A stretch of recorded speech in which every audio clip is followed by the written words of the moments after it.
Howdy-ho. Joanne, hey, laundry day? Hmm? Well, none of those clothes were ever meant to be worn together. Thrift store finds. Well, besides, the comfort that I feel becomes the comfort I can give to the audience. So, laundry day. I don't know what day it is, if I'm being honest. Alex swooped in from the weekend and took me up to Los Ojos. Oh my God, it was heavenly. Yeah, I hear those hot springs are great. I wouldn't know. The restaurant there, right? I mean, it has a Michelin star, I think. Does it? We just got room service the whole time. I don't think we even left the room all weekend. I'm walking on air, flying easy, breezy, blue skies. Nothing could bring me down today. Josie! Oh, look, the ground. I like the outfit. Yeah, very everything must go. Oh, well, speaking of which, yeah, toodles. No, I just want to make sure that you both read the new employee handbook. It's got a little paragraph there on the dress code. Whoa, hey, it's okay. She sounds way more put together than she looks. Trust me. Oh, Frank, listen. I was at this cute little bakery earlier, and I got you a banana nut muffin. I heard you like them, so I intentionally bought it for you. I feel so seen. I will make sure you're dressed appropriately. Shush, Grungy. I'll look over the handbook today, boss. Don't worry. Rules are just there to help us all get along better. Oh, speaking of getting along, we have a show to start. I can't wait to hear it. I'll be listening, Ms. Heller. Sell out. You're You're an animal.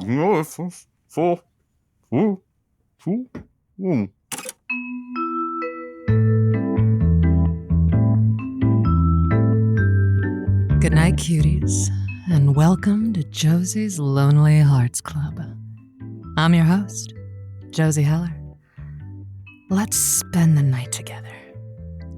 Nights like this, in the swelter, it's hard to think about the future. You're suspended in the thick summer atmosphere, unable to conjure up anything except the present moment. But I know you like a challenge as much as I do. And tonight, I invite you to harness this heat. Rouse yourselves towards something new and exciting. Let it stoke your furnace and rev your engines as we spread our wings and take off towards untold bliss or unplumbed depths.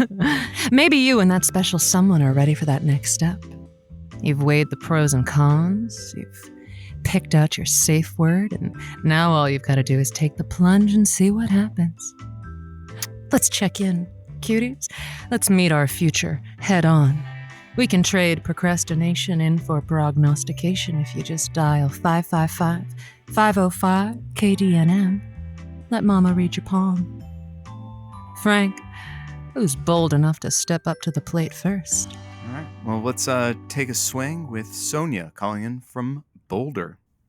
Sonia from Boulder, welcome to the show. Hi, Josie. Hi. First time calling. I would only be calling if I didn't know what else to do. What seems to be the matter? But I'm on the phone. Yeah, just like 10 minutes. Oh, a little spicy over there. What seems to be the trouble? I have been dating my boyfriend, Andy, for the last almost 3 years. The whole time we've been together, he's been in law school. He's been busy, literally in class all day, internship at night, even the weekends, just like in the books, just like studying. He's pretty smart. And I am a spin instructor and waitress, so basically the whole time we've been together, I've been supporting us, which has been fine with me. Like, I know what I signed up for. Like, I'm dating a student, we've lived together the whole time, but because he's been in law school, he's just been like busy, so that's what the relationship has been. And now he's done. He's done with law school. Wonderful. Yeah, it is wonderful, except that, he's always home. Oh. He's around all the time. And I'm still on the phone. Oh. Sorry, he's like always like on me, like. So you got used to him being a student and not home all the time. Yes. Now he has like work-life balance. He's always here. He's like, let's watch TV together, babe. Like, let's go to the park together, babe. Oh, let's do more role play. We can do like some Wizard of Oz stuff. And I just want to like come home, have dinner with him maybe for 1 hour, and then go to bed. I can't. I don't want him always up in my stuff, and I can't even get through this phone call because he's literally up in my business. There, it's very interesting. Have you always been an independent gal, Sonia? Girl, I basically raised myself.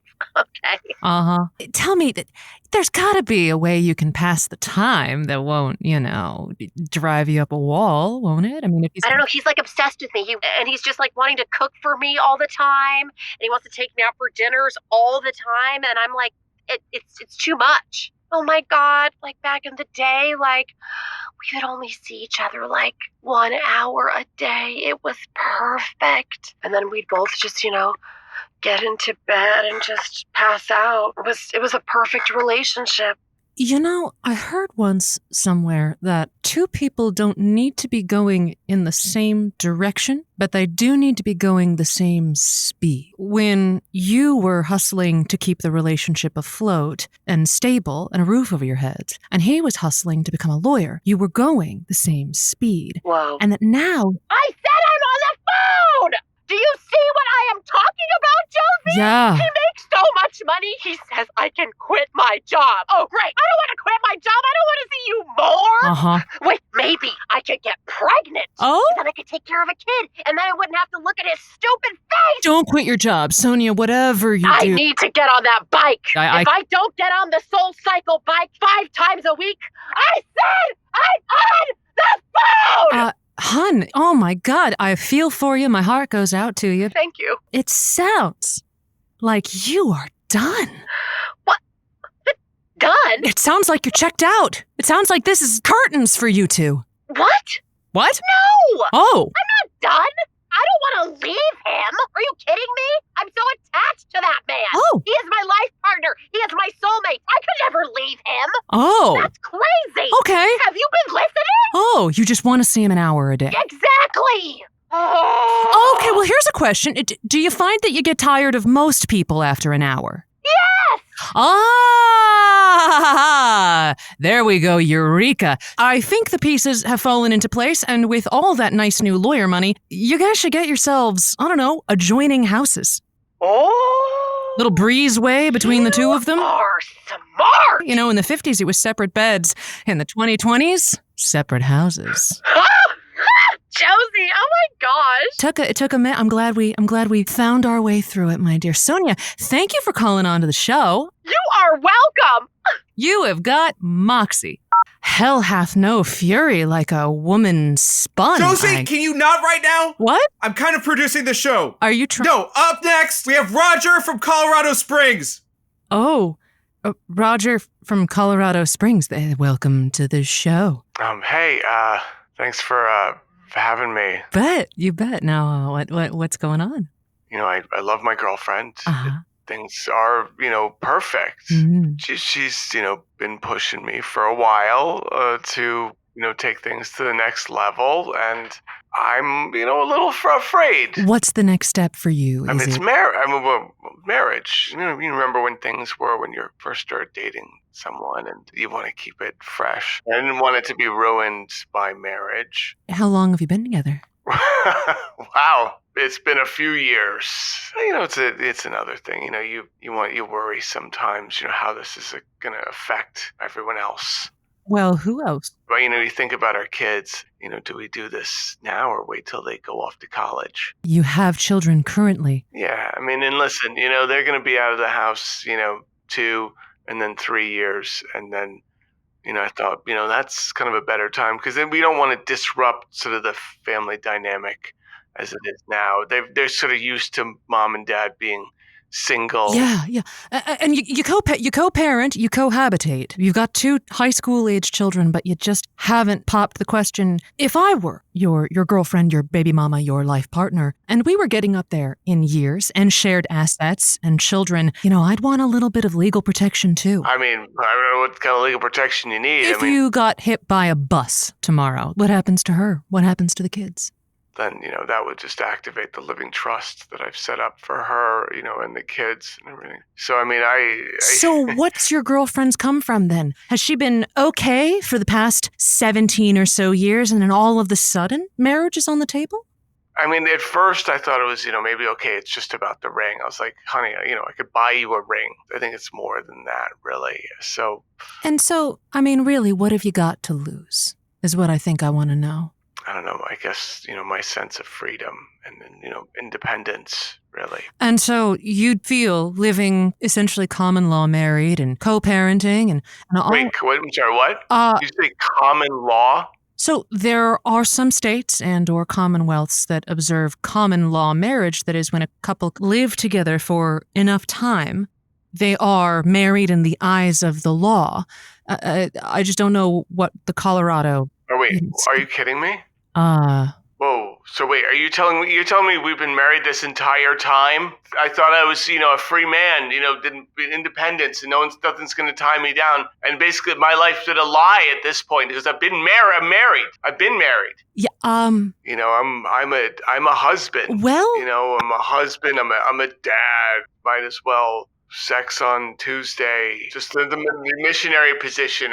That's it. If you and your lady are adventurous and things are still firing on all sexual cylinders, well then who's to say that any stupid little law... You know what? Our dad, he lives with us. He's a lawyer. We took him in. I've been, looking after him in his poor health. Maybe he can shed light on this whole common law marriage thing. Check with dear old dad. It's her dad. Hey, Roger. It's not my dad. It's not my... Roger. Yeah, yes, honey? Can I go play with Brittany? It's a school night. It's a school night, honey. Please. Ask your mom. Pamela. Ask Pamela. Fine. I think you're doing a bang-up job, no matter what you call it. You're an odd duck, but I think your heart's in the right place. All right. Yeah, you have a great day. Same for you. All right, take care. Hey, Josie, it seems like we're really going steady with this episode. But it's time to... That's true. We ought to take a little bit of a breather, cuties. So sit tight. We'll be back after a word from our sponsors.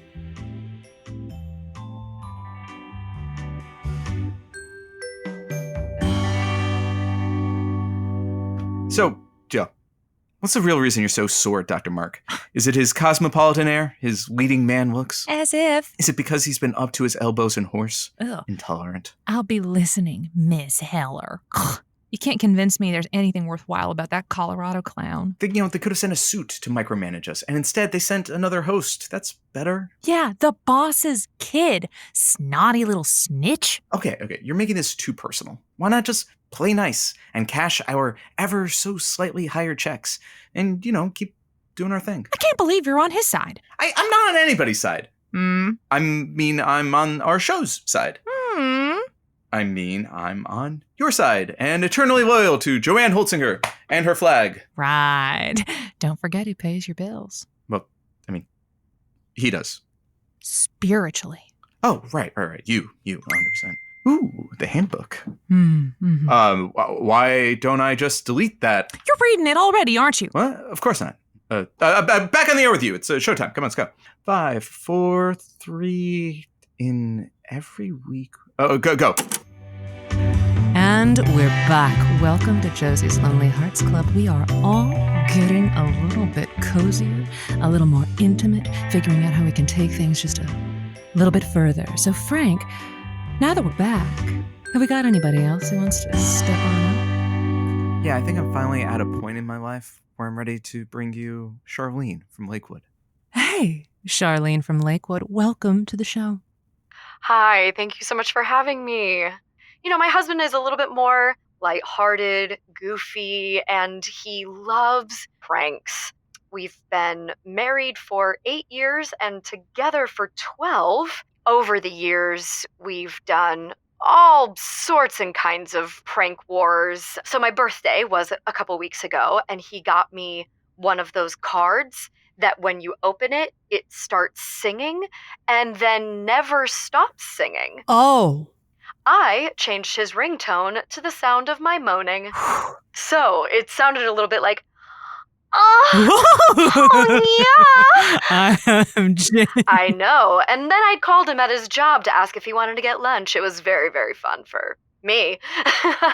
That's good. Now, we all know that like pranks, it's all fun until somebody loses their job. That didn't happen, right? Just he did have a stern talking to, but it went okay. But that said, I have found a taxidermy bear, and I've stuck it in his walk-in closet. It's his least favorite animal. He's from California, and he moved to Colorado to get away from the bears. That is commitment. How much did that set you back? I was able to find a pretty good deal on Facebook Marketplace for the bear, but it was still $250. I'm just a little worried. I mean, these have been in good fun, but it's hard to know where the line is. Charlene, listen, I am never going to be one to throw aspersions on the way a couple enjoys themselves. $250 is a little steep for me to invest in a prank, but you know what? You guys have been doing this for a dozen years. Who am I to rain on that parade? I'm absolutely worried that this could end my marriage.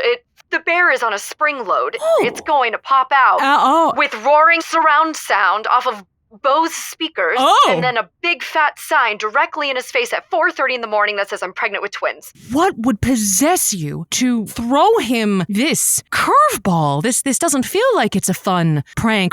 Is this the escalation as far as things go? Maybe I'm not... I know exactly what it is. What's that? 2 months ago, he called me and told me that he had cancer and let me go a full day thinking that he had cancer and then went, surprise, just kidding. I'm going to veer this go-kart all the way back around and tell you that, babe, spring that bear on him. No. You know what? As a matter of fact, find yourself a fake ultrasound of twins. I could have my mom call, and we could let this go for a day as well. Yeah. I should get going. I think I have a lot more calls to make, but this was so helpful. Thank you so much. Oh, Charlene, it was my pleasure. Happy trails and happy pranking, cutie. Thanks. Anyway, who have we got to close things out? Coming up next, we have Damien calling in from Loveland. Damien from Loveland, welcome to the show. Hey, Jose. Can I call you Jose? You just did. This is Damien calling in from Loveland. It's a small one-stoplight town here in the lower Rockies. I'm calling because I have a little bit of a tough nut to crack here. I grew up on a farm. I went to school, I applied myself, graduated, top of my class, went to Wharton, and found myself in New York City, Big Apple, working for a small finance firm called Hedges, and Hudson. I love my life in the city, but I find myself back here in Loveland because, my dad, he's getting old, has a bum leg, but they love to put up Christmas displays. So I decided to come back. He loves fudge, so I went out to a fudge shop, and who was behind the counter but Chelsea Goggins, my high school sweetheart. You don't say. Now, we were close when we were kids, close-knit. We'd toboggan down the sides of the hill. We would build snowmen. So we spent Christmas together, me and Chelsea. We started the day off with a wagon ride. We had a romantic dinner in the barn. Got to spend some time with the chickens in the coop. Really brought me back, to my childhood. At the end of the evening, we settled down over by the hay, made ourselves some hot chocolate with little tiny marshmallows in them, and we made love. My goodness. Something I learned about Chelsea when we were getting intimate was that she's passionate about fostering. She wants to put together a whole foster program for all the kids in our greater area. That's pretty inspiring. But here's the thing, Jose.